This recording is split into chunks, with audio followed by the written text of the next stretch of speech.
आपने कभी ये सोचा है कि इंट्रोवर्ट्स जिंदगी में पीछे क्यों रह जाते हैं? उन्हें अपने चॉइस की लड़की नहीं मिलती, चॉइस की नौकरी नहीं मिलती, उन्हें तो कोई चूज भी नहीं करता। बहुत दिक्कत भरी जिंदगी है।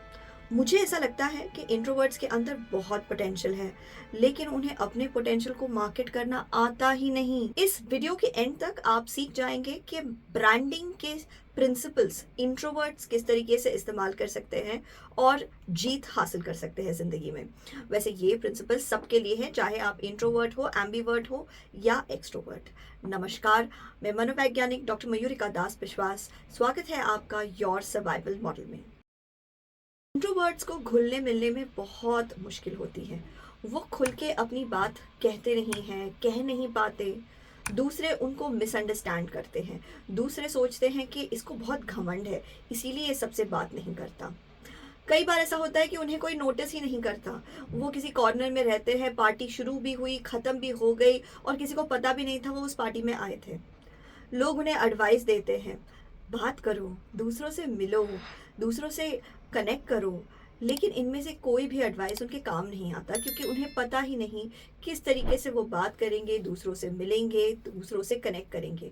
उनके लिए ये सारी चीज़ें करना बहुत मुश्किल की बात हो जाती है। लेकिन क्या आप जानते हैं कि सारे इंट्रोवर्ट्स एक जैसे नहीं होते? कुछ इंट्रोवर्ट्स फंक्शनल इंट्रोवर्ट्स होते हैं, अर्थात उन्हें अपने साथ समय बिताना अच्छा लगता है, अपने आप में रहना अच्छा लगता है। लेकिन अगर किसी को उनके मदद की ज़रूरत है, अगर कोई उनसे जुड़ना चाहता है, तो वो मदद देने के लिए तैयार है।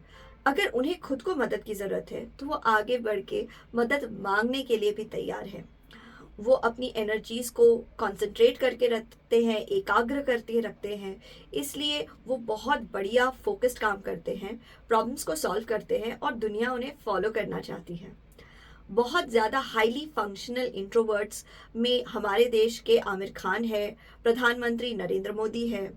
ये सब इंट्रोवर्ट्स होने के बावजूद जब काम करते हैं तब इतना कमाल का काम करते हैं कि लोग उनसे जुड़ना चाहते हैं और ज़्यादा से ज़्यादा उनका समय और उनका वैल्यू चाहते हैं। अगर आप एक फंक्शनल इंट्रोवर्ट बनना चाहते हैं तो आपको 3 चीज़ें करनी चाहिए। सबसे पहली, बहुत ज़्यादा वैल्यू दूसरों को देने के लिए तैयार हो जाओ। दूसरों को कुछ ऐसा दो जो उनके लिए बहुत ज़्यादा मूल्यवान है। कोहली का नेटवर्थ है 1000 करोड़, सत्या नाडेला का 7500 करोड़ और शकीरा का 22,000 करोड़। अब आप देखिए, आप लोगों को जब वो वैल्यू देते हैं जो वो चाहते हैं, जिस चीज़ को वो इम्पोर्टेंस दे रहे हैं, तब पैसे आपके लिए बिल्कुल हाथ का मैल हो जाएंगे। लोग आसानी से और आपको भर भर के पैसे देना चाहेंगे अगर आप उनको कोई खास और वैल्यूबल चीज देते हैं। तो अगर आप एक इंट्रोवर्ट हैं और आपको एक लड़की चाहिए, तो उसे इतना प्यार और सपोर्ट दो कि वो आपसे एडिक्टेड हो जाए। अगर आप नौकरी में ग्रो करना चाहते हैं, तो इस बात को याद रखिए कि बहुत सारे प्रॉब्लम सॉल्व कीजिए अपने वर्क प्लेस में और उन्हें फटाफट सॉल्व कीजिए। बीच बीच में, चाहे वो नौकरी हो या छोकरी हो, उनके दोनों के साथ ही थोड़ा डिस्टेंस बना के रखिए। दोनों को ही लगना चाहिए कि आप जब नहीं होंगे, आप जब नहीं होते, तब उनकी ज़िंदगी कितनी दिक्कत भरी हो जाती है। तो सपोर्ट बहुत ज़्यादा दो, लेकिन कभी कभी बीच में ऐसा भी समय रखो जब उन्हें पता चले कि आपकी वैल्यू क्या है। इसलिए एक स्टेप पीछे भी लेना। ब्रांडिंग का दूसरा प्रिंसिपल है, every brand has a story.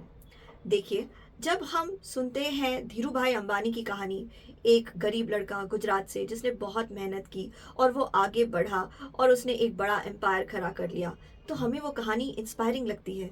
जब हम इसी तरीके की अमिताभ बच्चन की कहानी सुनते हैं, एक लड़का जिसे काम नहीं मिल रहा था, वो बहुत स्ट्रगल कर रहा था, लेकिन मेहनत किए गया और करते करते आज वो सुपरस्टार, मेगा स्टार बन गया है। रजनीकांत एक समय पे बस ड्राइवर थे, बस कंडक्टर थे और अब वो सुपरस्टार, मेगा स्टार बन गए हैं। ये सारी कहानियाँ हमें इंस्पायर करती हैं। ठीक इसी तरीके से आपकी भी एक बैक स्टोरी होनी बहुत ज़रूरी है।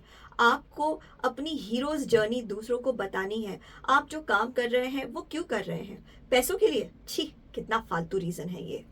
आपको लोगों को एक इंस्पायरिंग कहानी देनी है कि आप किस तरीके से अपने कम्युनिटी के लिए काम कर रहे हैं, अपनी फैमिली के लिए काम कर रहे हैं, किसी का सपना पूरा करने के लिए कर रहे हैं, लोगों के कल्याण के लिए काम कर रहे हैं।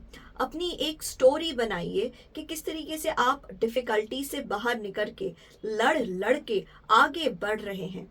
जब हमें कोई ऐसा कैरेक्टर दिखता है जो समस्याओं से लड़ता है और आगे बढ़ने की कोशिश करता है, तो हमें ऑटोमैटिकली लगता है कि हम इसकी थोड़ी मदद कर दें, हम भी इसके साथ जुड़ जाए, कितना अच्छा काम कर रहा है ये।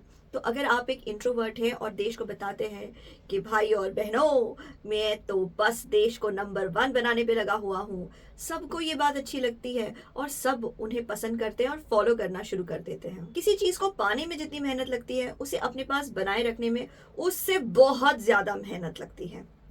तो तीसरा प्रिंसिपल है एंगेजमेंट का। जब आपको लड़की मिल जाए, नौकरी मिल जाए, फॉलोअर्स मिल जाए, लोग जब आपको मिल जाए, वो चीज़ जो आपको चाहिए वो आपको मिल जाए, आपको उन्हें देने की ज़रूरत है एंगेजमेंट। अपनी गर्लफ्रेंड के साथ अलग अलग तरीके के वेकेशंस पे जाइए, एक्टिविटीज़ कीजिए, ताकि ज़िंदगी में उतार चढ़ाव, अच्छी बुरी चीज़ें जारी रहे। ठीक उसी तरीके से अगर आप किसी कंपनी को चला रहे हैं, कोई प्रोडक्ट बेच रहे हैं, कंपनी में एम्प्लॉयज़ को एंगेजमेंट देना ज़रूरी है। और अगर आप कोई प्रोडक्ट या सर्विस दे रहे हैं, तो बीच बीच में उस प्रोडक्ट और सर्विस में किसी तरीके का एंगेजमेंट होना बहुत ज़्यादा ज़रूरी है। जब लोग आपके साथ एंगेज हो जाएंगे, तब वो आपके प्रति कमिटेड हो जाएंगे, फिर वो आपको छोड़ के जाना चाहेंगे ही नहीं। इसीलिए आप देखिए, हार्ली डेविसन जो बाइक लोग चलाते हैं, हार्ली डेविसन बाइक चलाने वालों की अपनी एक क्लब होती है। वो साथ में मिलके बाइक चलाते हैं, अलग अलग लंबे स्ट्रेच ऑफ लैंड को कवर करते हैं, बहुत बहुत किलोमीटर साथ मिलके बाइक चलाते हैं। ये उनके लिए एक एक्टिविटी है, ये उनको जोड़े रखता है, एक एंगेजमेंट है। इससे ब्रांड की लॉयल्टी बढ़ती है। चलिए एक और प्रिंसिपल आपको पता ही देती हूँ, जो शायद आपको ना पता हो। इसके पीछे एक बहुत खास कहानी है। साल्वाडोर असाइल को पर्ल किंग माना जाता था। जब साल्वाडोर असाइल के पास ये मौका आया कि वो मार्केट में काले पर्ल्स को इंट्रोड्यूस करेंगे, तो वो इस बात को लेके बहुत खुश थे। लेकिन मार्केट में जब उन्होंने काले पर्ल्स को इंट्रोड्यूस किया, किसी ने उन मोतियों को नहीं खरीदा। लोगों ने एकदम सिरे से नकार दिया उन मोतियों को। अब असाइल इन काले मोतियों के बिजनेस को बिल्कुल साइड में हटा सकते थे कि नहीं, ये प्रोडक्ट तो नहीं चलेगा। लेकिन फिर असाइल ने अपनी बुद्धि लगाई और फिर असाइल ने अपने जान पहचान के सारे ज्वेलरी स्टोर से कहा कि काले मोतियों को हमेशा हीरे जवाहरात के पास में ही रखना।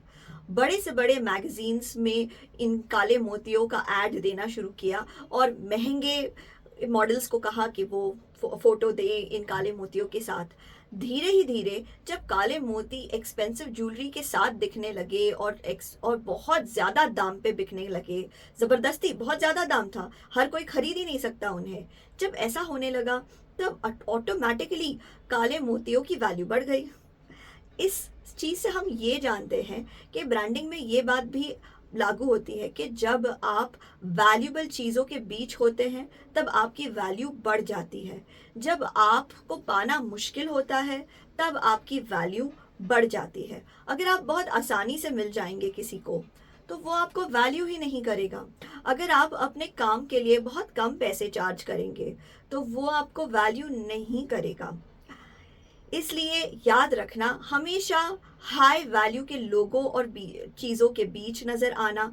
भले आपके पास कम सामान हो, लेकिन वो सामान हाई वैल्यू का होना चाहिए। इंट्रोवर्ट्स की सबसे बड़ी प्रॉब्लम होती है फियर ऑफ रिजेक्शन। उन्हें डर लगता है कि वो कुछ कहेंगे तो लोग उनका मजाक उड़ाएंगे, उन्हें पसंद नहीं करेंगे, नकार देंगे, दोस्ती नहीं करना चाहेंगे, अलग थलग कर देंगे। अगर आप इस नकली फियर से डरना चाहते हैं, क्योंकि रियलिटी में ऐसा नहीं होगा। रियलिटी में लोग आपको रिजेक्ट नहीं करेंगे, एटलीस्ट सारे लोग तो नहीं करेंगे, और कोई भी आपको हर वक्त नहीं रिजेक्ट कर सकता। तो अगर आप अपने फियर ऑफ रिजेक्शन से लड़ना चाहते हैं, तो आपको 2 इम्पॉर्टेंट चीज़ें करनी चाहिए। पहली ये, एक ज़बरदस्त पॉजिटिव सेल्फ टॉक तैयार कीजिए। अपने आप के साथ मन में ऐसे बात करो जैसे आप एक सुपरस्टार हो, जैसे रणबीर अलाहाबादिया आपका इंटरव्यू ले रहा है। इस तरीके से खुद से बात करो कि आपको ओपरा विनफ्री के शो पे बुलाया गया है। ऐसे बात करो जैसे आप राष्ट्रपति भवन में कल ही जाने वाले हैं पुरस्कार लेने के लिए।